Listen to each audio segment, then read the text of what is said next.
നമസ്കാരം കൂട്ടുകാരെ.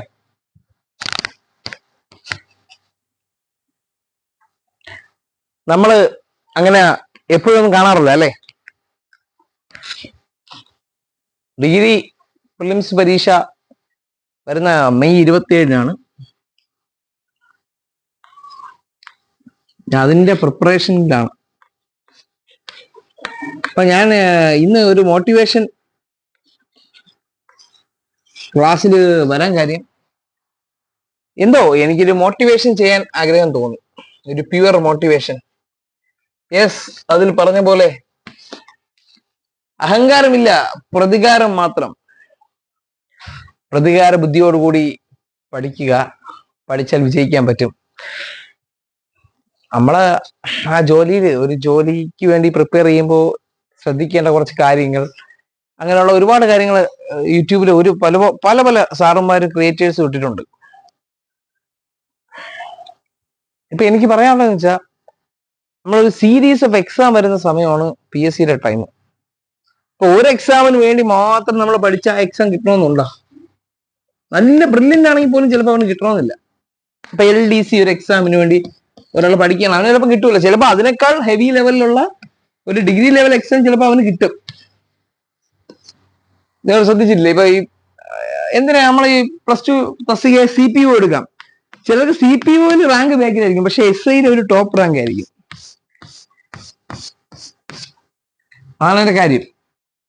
നമുക്ക് എല്ലാ എക്സാമും ഒരേ കണക്ക് പ്രിപ്പയർ ചെയ്യാൻ പെർഫോം ചെയ്യാൻ പറ്റണമെന്നില്ല. കാരണം PSC-ക്ക് ചോദിക്കുന്ന 100 മാർക്ക് ചോദ്യങ്ങൾ പ്രിലിംസിന്, ഇപ്പൊ ഡിഗ്രി ലെവൽ പ്രിലിംസ് ഞാൻ പഠിച്ചുകൊണ്ടിരിക്കുന്നത്, അതിനാണെങ്കിൽ 50 മാർക്ക് 10 മലയാളം, 20 മാത്സ്, 20 ഇംഗ്ലീഷാണ്. പക്ഷെ നേരെ മറിച്ച് മെയിൻസ് പരീക്ഷ 30 കുറയും. ഈ ഒരു വ്യാപ്തി 50 മാർക്ക് 30 കുറയും. അപ്പൊ അതിൽ പ്രാവീണ്യമുള്ള ഒരാൾക്ക് 30 കുറയുമ്പോൾ മറ്റു 70 ഒരു സ്കോർ ചെയ്യും. അങ്ങനെയൊക്കെ ഉണ്ട്. പിന്നെ അതേപോലെ ഓരോ പരീക്ഷയ്ക്കും ചോദിക്കുന്നത്, ഇപ്പം ഒരു പരീക്ഷയ്ക്ക് അപ്രതീക്ഷിതമായി നവോത്ഥാനത്തിൽ നിന്ന് ഒരു 10 ക്വസ്റ്റ്യൻ വന്നു, അല്ലെങ്കിൽ ഒരു 6 ക്വസ്റ്റ്യൻ വന്നു. നവോത്ഥാനം സ്കിപ്പ് ചെയ്തിരിക്കുന്ന ഒരാൾക്ക് മാർക്ക് സ്കോർ ചെയ്യാൻ പറ്റൂ? ഇല്ല. കേരള ഭരണ സംവിധാനം, തണ്ണീർത്തടം, നെൽവയൽ സംരക്ഷണം, ഈ ഇതിൽ നിന്ന് ഒരു ക്വസ്റ്റ്യൻ എന്തായാലും ഉറപ്പാണ്. അത് വെറും 2-3 പേജ് പഠിക്കാനേ ഉള്ളൂ. അതിൽ നിന്ന് ഒരു മാർക്ക് പൂർണ്ണമായി ആ 3 പേജ് പഠിച്ചാൽ കിട്ടിയിരിക്കും. അപ്പൊ അതിന് ആ ഒരു സെക്ഷൻ ഒന്നും അറിയാത്തവർക്ക് അതിൽ 3-ൽ ഒന്നും കിട്ടൂല. പക്ഷെ അത് നല്ലൊരു ഡീപ്പായിട്ട് പഠിച്ചവരാൾക്ക് കിട്ടും. ഭരണഘടന അറിയാവുന്നവർക്ക്, നല്ല രീതിയിൽ അറിയാവുന്നവർ തമ്മിലുള്ള വ്യത്യാസം, അതൊക്കെ മനസ്സിലാക്കേണ്ട കാര്യമാണ്. ഞാൻ പറഞ്ഞ കീ പോയിന്റ് പറഞ്ഞത്, ഭരണഘടനയിൽ ഒരു 8 മാർക്കിന് ക്വസ്റ്റ്യൻ വന്നെന്ന് വിചാരിക്കുക. AB 2 ആൾക്കാർ, C 3-ാമത്തെ ആള്. എക്ക് യാതൊരു പരീക്ഷ ചെയ്താലും 100-നകത്ത് കിട്ടുന്ന റാങ്കുള്ള കാലിബറുള്ള ഒരുത്തൻ. അവന് എങ്ങനെ ചോദിച്ചാലും, ടഫായിട്ട് ചോദിച്ചാലും ഇല്ലെങ്കിലും, എക്സാം ടഫായിട്ട് ചോദിച്ചാലും ഈസി ആയിട്ട് ചോദിച്ചാലും അവന് 8 മാർക്ക് കിട്ടും. ഈസി ആയിട്ട് ചോദിച്ചാലും ടഫായിട്ട് ചോദിച്ചാലും 8 കിട്ടും. B എന്ന് പറയുന്നത് പഠിക്കും, പക്ഷെ നല്ല പഠിക്കും, പക്ഷെ അവന് ഇത്തിരി പഠിക്കാനൊക്കെ സമയം വേണം. രണ്ടാമത്തെ തട്ടിയുള്ള ആളാണ്. മനസ്സിലായില്ലേ? ആകുമ്പോ ഇത്തിരി ബുദ്ധിമുട്ടൊക്കെ ഉള്ള സിറ്റുവേഷനിലൊക്കെയാണ്. നല്ല പഠിച്ചിട്ട് അത്രത്തോളം വന്നില്ല, ഒരുപാട് പരീക്ഷ റാങ്ക് ബാക്കിലാണ് വാങ്ങിച്ചത് ആണ്. അപ്പൊ അവന് എക്സാം ടഫ് ആണെങ്കിൽ അവനൊരു 5 മാർക്ക് കിട്ടും. 5 മാർക്ക് കിട്ടും. കാരണം അവൻ 6-എണ്ണമൊക്കെ എഴുതുള്ളൂ, അല്ല 6-എണ്ണമൊക്കെ കയറി എഴുതൂല. ഇവിടെ അവന് എക്സാം ഈസി ആണെങ്കിൽ അവനും 8 മാർക്ക് കിട്ടും. എക്സാം ഈസി ആണെങ്കിൽ അവനും 8 മാർക്ക് കിട്ടും. ഇനി മൂന്നാമത്തേണ് വില്ലന്മാരെ കാറ്റഗറി. അവന്മാര് ഭയങ്കരമായിട്ടൊന്നും പഠിക്കുകയൊന്നുമില്ല. ആദ്യമാണെങ്കിൽ എന്നെ ഉൾപ്പെടുത്താം. ഭയങ്കരമായിട്ട് പഠിക്കുകയൊന്നുമില്ല, ഭയങ്കര ജ്ഞാനവും ഇല്ല, എല്ലാത്തിനും കുറച്ച് കാര്യങ്ങളൊക്കെ അറിയാം. അതൊരു ഐഡിയ പരമായിട്ടൊക്കെ പോകണം. അവന്റെയൊക്കെ ഭാഗ്യം കൊണ്ട് കിട്ടും. ചില കാര്യങ്ങളൊക്കെ സക്സസ് ആവും, ചിലതിൽ ഒരു തേങ്ങ കിട്ടൂല. അപ്പം ഇതില് എന്ന് പറഞ്ഞാൽ യവനാണെങ്കിൽ യവനെ കണക്ക് 5 മാർക്ക് 5 ശരി ഉത്തരം അറിയാവുന്നതാണ് യവൻ. പക്ഷെ യവൻ ബാക്കിയുള്ള 3 ക്വസ്റ്റ്യനിൽ യവൻ ഡൗട്ട്ഫുൾ ആയിട്ട് ഉള്ള ക്വസ്റ്റ്യനിൽ യവൻ 2 കൂടെ കയറ്റി എഴുതും. അപ്പൊ അവന് ഒരു 6 മാർക്കെങ്കിലും കിട്ടും. അറിവുള്ളാത്തങ്ങൾ അത് ചെറിയൊരു പ്രതീക്ഷ ഉണ്ടെങ്കിൽ കയറ്റി എഴുതും, 6 മാർക്കെങ്കിലും കിട്ടും. ഇതാണ് ഞാൻ പറയണത്. ഈ പ്രതീക്ഷ ഉണ്ടെങ്കിൽ കയറ്റി എഴുതാവൂ. അല്ലാതെ 100-ൽ 100 അടിച്ചിട്ട് വന്നു കഴിഞ്ഞാൽ വീട്ടിൽ നിന്ന് നോക്കുമ്പോൾ 20-22 മാർക്കേ ആണുള്ളൂ. കട്ട് ഓഫ് 65 ആയിരിക്കും. മനസ്സിലായോ? പരീക്ഷയ്ക്ക് മാർക്ക് വേണമെന്ന് പറഞ്ഞാൽ കയറ്റി എഴുതണമെന്ന് പറഞ്ഞു കഴിഞ്ഞാൽ അതിലൊരു കാര്യം വലിയ തന്ത്രമാണ്. നിങ്ങളിപ്പോ ഈ 17-ാം തീയതി വരാൻ പോണ എക്സൈസ് പരീക്ഷയ്ക്ക് എത്ര പേര് ഈ വീഡിയോ കാണുന്ന എത്ര പേര് 90 മേലെ എഴുതാൻ പറ്റും? ഉറപ്പായിട്ടും എഴുതത്തില്ല. ഞാൻ എന്റെ ഒരു കൂട്ടുകാരന്മാരുടെ അടുത്തൊക്കെ ഞാൻ പറഞ്ഞു, അവരൊക്കെ കഴിഞ്ഞതിനൊക്കെ ലിസ്റ്റിൽ വന്നതാണ്. പക്ഷെ പരമാർക്കൊന്നും ആയില്ല, ലിസ്റ്റിൽ ബാക്കിലായി പോയി. വളരെ ലാസ്റ്റ് അവസരമാണ്. അവർക്ക് ഇത്തവണ എഴുതി കയറിയേ പറ്റുള്ളൂ. ഞാൻ പറഞ്ഞത് നല്ല മാക്സിമം കയറ്റി എഴുതുക, അതൊക്കെ ഉള്ളു വഴി. പിന്നെ ഇത്തവണ അത് കഴിഞ്ഞ് കഴിഞ്ഞാൽ സെക്രട്ടറിയേറ്റ് OA മെയിൻസ് ഉണ്ട്, ഡിഗ്രി മെയിൻസ്, പ്രിലിംസ് മെയിൻസ് നടക്കാൻ പോകണം. അത് കഴിഞ്ഞിട്ട് ഡ്രൈവറിന്റെ ഒരു തൂത്തുവാരി പരീക്ഷകളുണ്ട് ഡ്രൈവറിൽ. ചില പരീക്ഷയ്ക്ക് നല്ല ചാൻസ് ഉള്ളതാണ്. അപ്പൊ ഈ സീരീസ് ഓഫ് എക്സാംസിൽ നിങ്ങൾ ഒരു പരീക്ഷ ഫോക്കസ് ചെയ്ത് അത്യാവശ്യം ബാക്കി അതുമായിട്ട് റിലേറ്റ് ചെയ്ത് വരുന്ന സിലബസ് ഉള്ള പരീക്ഷകൾ എല്ലാം എഴുതുക, നല്ലപോലെ എഴുതുക, നല്ലപോലെ പ്രാക്ടീസ് ചെയ്യുക. പഠിച്ച് സിലബസ് ഏകദേശം കംപ്ലീറ്റ് ആയി നമ്മളൊരു റേഞ്ച് ആയി നമുക്ക് തോന്നുന്ന നിമിഷം എന്ന് പറഞ്ഞാൽ നമ്മൾ ഒരു ടെസ്റ്റ് എഴുതി നോക്കുമ്പോൾ, അല്ലെങ്കിൽ പ്രാക്ടീസ് ടെസ്റ്റ് എഴുതി നോക്കുമ്പോൾ നമുക്ക് നല്ല മാർക്ക് കിട്ടുക എന്നുള്ള സിറ്റുവേഷനിലാണ്. അല്ലെങ്കിൽ ഏത് ഒരു 10 ക്വസ്റ്റ്യൻ ചോദിച്ചാൽ 6 എണ്ണോ അതുമായിട്ട് ബന്ധപ്പെട്ട് നമുക്ക് പറയാൻ പറ്റും. പിന്നെ 10 ക്വസ്റ്റ്യൻ ചോദിച്ചാൽ 10 ആൻസർ അറിയില്ലെങ്കിൽ അതിനെക്കുറിച്ച് എന്തെങ്കിലുമൊക്കെ പറയാൻ പറ്റുന്ന സിറ്റുവേഷനാണ്. പറയുന്ന കാര്യങ്ങൾ മനസ്സിലായി. ഞാൻ നല്ല രീതിയിൽ പഠിച്ചിരുന്ന സമയത്ത് എവിടെ പോയി ആരെന്ത് പറഞ്ഞാലും അതിനെക്കുറിച്ച് എന്തെങ്കിലുമൊക്കെ ഒരു പോയിന്റ് അറിയാവുന്ന ഒരു ഇതുണ്ടായിരുന്നു. ഇപ്പൊ അതിൽ നിന്നൊക്കെ ഒരുപാട് ടച്ച് വിട്ട് സ്റ്റിൽ ട്രൈയിങ് ആണ്. ശ്രമിച്ചുകൊണ്ടിരിക്കുക. അല്ല ഡെസ്പാവരുത്. ഡെസ്പായിട്ട് കാര്യമില്ല. ഡെസ്പായിക്കൊണ്ടിരുന്നിട്ട് ആ സമയമൊക്കെ നഷ്ടപ്പെട്ടുകൊണ്ടിരിക്കും. നമ്മളിപ്പം ഒരു ജോലിയിൽ വളരെയധികം പഠിച്ചിട്ടും ജോലിയിൽ എത്താൻ പറ്റാത്തതുണ്ട് അല്ലേ? നല്ല കഴിവുള്ളവരൊക്കെ ഉണ്ടല്ലോ VSC സത്യം. ഞാൻ പലരും എനിക്ക് വിഷമം തോന്നിയിട്ടുണ്ട്. നല്ല കഴിവുള്ള പയ്യന്മാരും പെൺപിള്ളേരൊക്കെ ഉണ്ട്, നല്ല റേഞ്ചുള്ള പിള്ളേരുണ്ട്. പക്ഷെ അവർക്ക് എന്തൊക്കെ ഘടകങ്ങൾ കൊണ്ട് അവർ ജസ്റ്റ് ഔട്ടായി പോകുന്നു. ഇടത്തരം ആൾക്കാർ ജോലി കയറുന്നുണ്ട്, കുറച്ച് പേര് ഒന്നിനും വരാതെ പോകുന്നു. അവര് പലതായിട്ട് നോക്കാത്തവരാണ്. ലക്കിനും ഘടകമൊക്കെ ഉണ്ട്. നമ്മൾ അന്ന് എഴുതാൻ പോകുന്ന സമയം സാഹചര്യമൊക്കെ പോലെ ഇരിക്കും. കഴിഞ്ഞ എക്സൈസ് പരീക്ഷയ്ക്ക് എനിക്ക് 58.67 മാർക്ക് ഉണ്ടായിരുന്നു എക്സാം ഡേ. ഫൈനൽ കീ വന്നപ്പോ എനിക്ക് തോന്നുന്നു 7 ക്വസ്റ്റ്യൻസ് 8 എണ്ണോ കുറെ ഡിലീറ്റ് ആക്കി. ഞാൻ എഴുതിയ 7 ശരി ഉത്തരങ്ങൾ ഡിലീറ്റ് ആക്കി.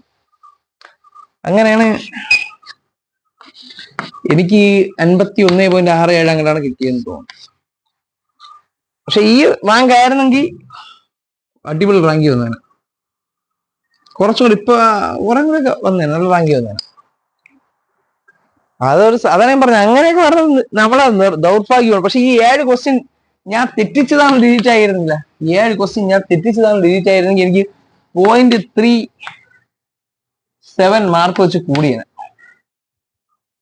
അപ്പൊ എനിക്ക് എത്ര 2.37 മാർക്ക് കൂടിയാണ്.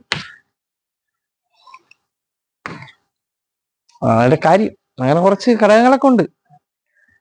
സോ നിങ്ങൾ മോട്ടിവേഷൻ പറയുന്ന കാര്യം എന്ന് വെച്ചാൽ എക്സാം പ്രിപ്പറേഷൻ ആണ് എന്റെ മെയിൻ കാര്യം.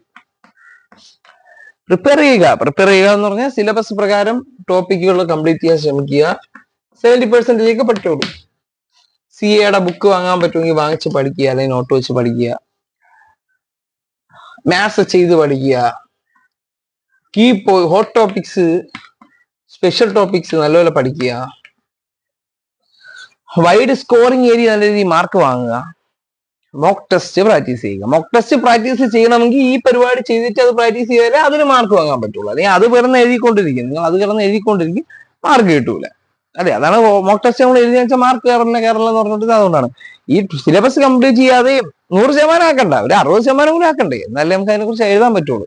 നമ്മളിപ്പോ ഒരു ക്വസ്റ്റ്യൻ പഠിച്ചു കഴിഞ്ഞാലേ അതിനെക്കുറിച്ച് നമ്മൾ ചിലപ്പോൾ ഒരു 20 പോയിന്റ് പഠിക്കും. ഇതിൽ 10 എണ്ണം തലയിരിക്കും, 10 എണ്ണം മറക്കും. പക്ഷേ ഓപ്ഷൻ വരുമ്പോഴത്തേക്ക് ഈ 10ൽ ഒരു 8 എണ്ണോ നമുക്ക് കിട്ടും, 2 എണ്ണം കിട്ടാവുള്ളൂ. ഇപ്പൊ റിവിഷൻ ചെയ്യുമ്പോൾ ആ 2ഉം കിട്ടും. അങ്ങനെയാണ് പോണം. ഓക്കെ. പിന്നെ പരീക്ഷ എഴുതുമ്പോൾ 100 മാർക്കിന്റെ ഈ കണക്കിന്റെ ഒക്കെ 10 എണ്ണം എഴുതുമ്പോൾ നമ്മളെ ശ്രദ്ധക്കുറവ് കാരണം ഒരു തെറ്റ് വരുത്തരുത്. അതാണ് മാക്സിമം എറർ ഇല്ലാതെ എറർ ഒഴിവാക്കാൻ നോക്കുക. എങ്കിൽ മാത്രമേ പിടിച്ചിരിക്കാൻ പറ്റുള്ളൂ. എറർ കാരണമൊക്കെ നമുക്ക് ചുമ്മാ ഈ ഞാൻ പറഞ്ഞ ഈ പരീക്ഷയിൽ റൂട്ട് 100 10 ഉത്തരം. ഞാൻ റൂട്ട് ഇടാതെ കണക്കുകളെല്ലാം ചെയ്തു. അവസാനം എനിക്ക് 100 കിട്ടി. ഓപ്ഷനിൽ 100 ഉണ്ടായിരുന്നു, ഞാൻ 100 എഴുതി വെച്ചു കൊടുക്കും. പക്ഷെ റൂട്ട് ഇട്ടായിരുന്നു കണക്ക് അത്രയും ക്രിയ ചെയ്യാനുള്ളൂ. റൂട്ട് ഞാൻ വിട്ടുപോയി. അപ്പൊ അങ്ങനെ എനിക്ക് ഒരു മാർക്ക് തെറ്റിയാണ് ചെയ്തത്. അപ്പൊ എനിക്ക് എത്ര പോയി? 1.33 മാർക്ക് നഷ്ടപ്പെടുകയെന്നുള്ളത്. അല്ലെങ്കിൽ എനിക്ക് 1 മാർക്ക് പോസിറ്റീവായിട്ട് കിട്ടിയാണ്. അതാണ് അതിൽ ഞാൻ ചെയ്യാൻ ഓരോ മിസ്റ്റേക്കുകൾ കൊണ്ട് നമുക്ക് മാർക്ക് നമ്മുടെ റാങ്കൊക്കെ ബാക്കിയായി പോകാൻ ചെയ്യുന്നത്. നമുക്ക് തോൽവികൾ വരുന്നത് അതുകൊണ്ടാണ്. അപ്പൊ ഈ മിസ്റ്റേക്കുകൾ ഒഴിവാക്കുക.